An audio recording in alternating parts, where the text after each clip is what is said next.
Oromoo jechuun maal jechuudha? Oromoo jechuun saba bal'aa jechuudha yookaan saba hammataa kan ofitti maxxanfatu jechuudha.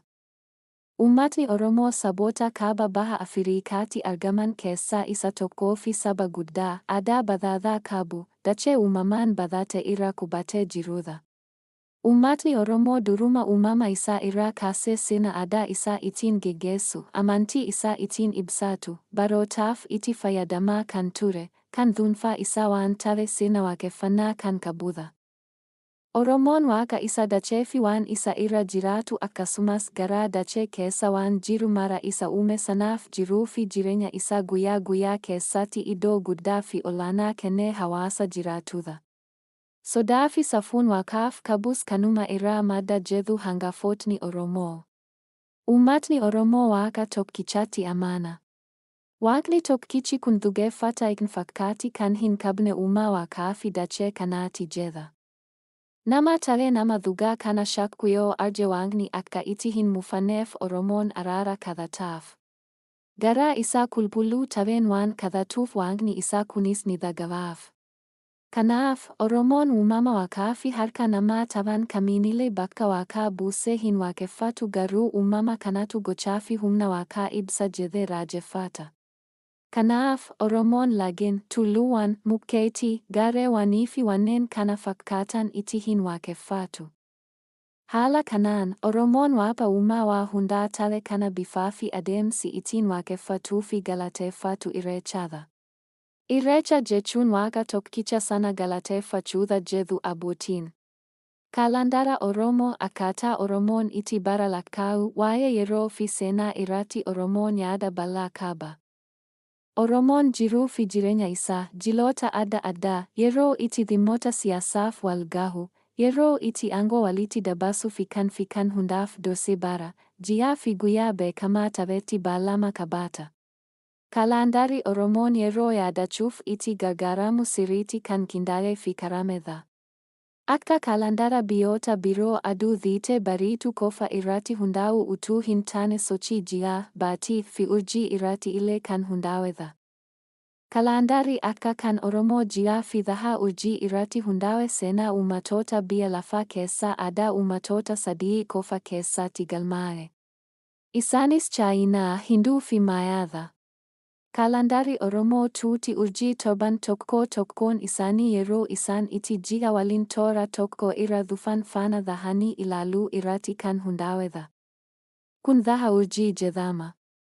Ji'a baatii tokko kan jedhamu guyyoota ji'i jalqaba itti baatee fi deebitee baatu gidduu jiran waggaa ta'uu isaanis guyyoota 29 fi walakkaa 29 Akka kanaan waggaan tokko keessa guyyoota 354 ji'oota 12tti qoodama. Kaalandara Girigoorii yookiin warra Awurooppaa wajjin garaagarummaa guyyoota 11 qaba jechuudha. Oromoon kaalandara isaa kan warra Awurooppaa wajjin wal qixxeessuuf akka uummatoota garii ji'oota akka kamee tolchuuf itti hin rakkanne. Ji'ooti 12 Oromoo 1. Amaajjii 2. Guraandhala 3. Bitootessa 4. Ebla 5. Caamsaa 6. Waxabajjii 7. Adoolessa 8. Hagayya 9. Fulbaana 10. Onkoloolessa 11. Sadaasa 12. Muda jedhamu. Guyyooti torbaniin osoo hin taane ji'aan lakkaa'amu. Guyyooti ji'a tokko keessa jiran hundi maqaa ofii isaanii qabu. Akka kanaan maqoota guyyaa 27tu ji'a tokko keessa jira. Ayyaanota yookiin ayyaana jedhamu Asmeroom Leggeessi, Gadaa, 1973 fi Markoo Baasii, 1988. Ayyaana jechuun guyyaa jechuudha. Maqaan guyyootaa torbaniin naanna'uu kan jalqabe baroota dhihoo as. Maqaan guyyootaa torbatti gadi bu'uu fi naannolee Oromiyaa adda addaa keessatti maqaa adda addaa horachuunis barootuma dhihoo keessa kan dhufedha. Magooti ayyaanaa guyyaa 27 akka itti aanan Kanada, Innika Lumaasa, Gidaadaa, Ruudaa, Areerii lamaffaa, Adulaa lamaffaa, Garba Deetii, Bitaa, Sorsa, Algajima, Arba, Walla, Basaa Duraa. Basaa lamaffaa, Karawaa, Dureetii, Salbaan Deetii, Dullaatti, Gadaaduma, Buusaa, Balloo, Taraa fi Ruruma. Magoota kanneentu ji'aan guyyaa 29 keessa adeemee ji'oota 12 bahan booda masaa isaanii xumuree waggaa tokko ta'a. Guyyooti ji'a tokko keessa jiran 27 waan ta'aniif guyyaan inni jalqabaa ji'i bahuu yookiin ji'a tokko guyyaa 2 dursee naanna'ee dhufa. Kanaaf guyyaan jalqabaa ji'a isa itti aanu guyyaa biraa irra ta'a jechuudha. Akka kanaan guyyooti deebi'anii yeroo 2 ji'uma tokko keessa dhufan jiru jechuudha. Guyyaa inni guyyaa jalqaba ji'aa ta'e dhufu ji'uma sana keessa guyyaa 28ffaa irratti dhufa jechuudha. Guyyaa inni guyyaa 3ffaa yookiin 4ffaa ture ji'a isa itti aanu keessa guyyaa 1ffaa ta'e dhufuu danda'a. Guyyaan ji'aa kan jalqabaa ayyaanaatiin gaafa ji'i haaraan itti mul'atudha. Ogeeyyiin waa'ee kaalandaara Oromoo tolchanii beekan ayyaantuu jedhamu. Ogeeyyii kanneen biratti guyyooti 27 jiran hiika mataa isaanii qabu. Fakkeenyaaf namni ayyaanaatiin guyyaa gadaadumaa dhalate nama akkamii akka ta'e fi amala akkamii akka qabaatu himuu danda'u. Ayyaantuun bara, ji'aa fi guyyaa dhimmi siyaasaa yookiin ayyaanoti adda addaa itti raawwataman yaadannoo sammuutiin himuu danda'u. Yoo yaadachuu dadhaban kita ji'aa fi hojiiwwan torban irra jiran faana dhahanii qormaata hojiitiin guyyaa fi ji'a isaa bira gahuu danda'u. Asmeroom Laggasee, 1973. Hojiileen torban ayyaantuun guyyaa, ji'aa fi bara lakkaa'uuf itti gargaaraman lamii, buusan, bakkalcha, algajimaa, arba, gaadduu, urjii, wallaa jedhamu. Hojiileen torban taree galanii mul'atu.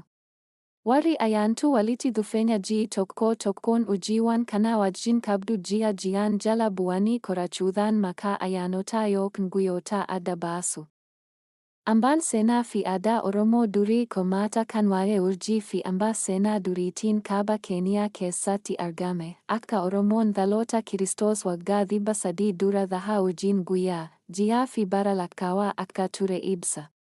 Kunis kan bara 1978 namoota Lynch fi Robbins jedhamaniin bakka booda dhahaa urjii Namoratunga jedhu moggaafametti argame.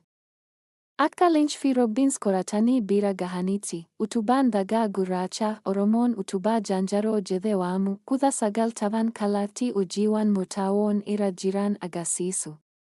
Oromoon utubaawwan dhagaa kallattii agarsiisuuf dhaabe kanneenitti gargaaramee walitti dhufeenyaa fi jijjiirama ji'aa fi urjiiwwan jedhamanii gidduutti yeroo yerootti ta'uu herreeguudhaan guyyoota adda baafatu. Akka kanaan akka kaalandaara Oromooti maqaan guyyaa aduun dhiite bari'uudhaan osoo hin taane ji'aa fi urjiidhaan herreegama. Oromoon bara lakkaa'uuf masaalee seenaa gadaattis ni gargaarama ture. Oromooti seenaa dabre yaadachuu fi ta'iinsota dabran wal duraa duuba isaanii akkasumas hidhata isaan wal gidduutti qaban qindeessanii himuu irratti dandeettii guddaa qabu. Lubooti gadaa yoom fi akkamitti akka wal duraa duubaan dhufan hima afaaniin waliif dabarsu. Akka seenaa gadaatti luba baasii maqaa tokkoo gadaa 36 yookiin dhaloota 740 booda deebi'ee dhufa. Kana malees tooftaa daasii jedhamuun bara lakkaa'uun waanuma ture. Innis ta'iinsa seenaa beekamaa ta'e tokko bara eenyuufaa akka raawwatame waan yaadatamuuf sanyii namoota seenaa sissimaa hojjetanii gaafa aangootti dhufan seenaa akaakilii fi abaabilii isaanii dabaluuf jecha seenaa walfakkaataa hojjetu. Warri ogummaa bara lakkaa'uu qaban daaksii kanattis ni gargaaramu jechuudha. Walumaa gala Oromoon maalii inni bara lakkaa'uuf itti gargaaramu baay'ee karoo fi ibsuuf illee kan ulfaatudha.